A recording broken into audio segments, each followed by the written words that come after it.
Olá pessoal, bem-vindo aí mais um vídeo aqui no nosso canal.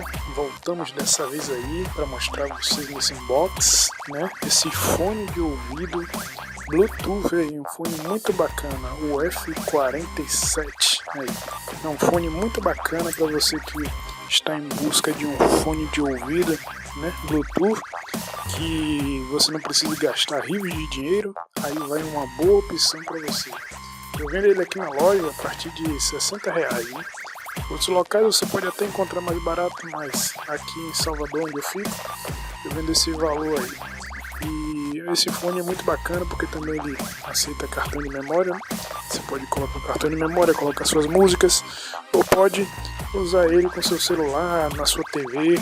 Já fiz um teste com ele também na TV, fica muito legal o som, não incomoda na hora que você está assistindo, quando passa alguns minutos ou até horas, não incomoda no ouvido, é macio, confortável, um fonezinho muito bacana para você poder usar no seu dia a dia, até ir para uma academia, fazer uma corrida.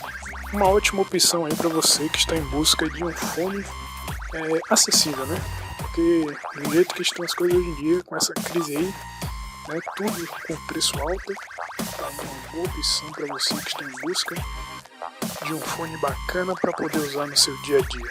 Eu recomendo aí para vocês, e um videozinho rápido aqui só para mostrar mesmo o produto, para vocês terem uma noção de como é e como ele funciona.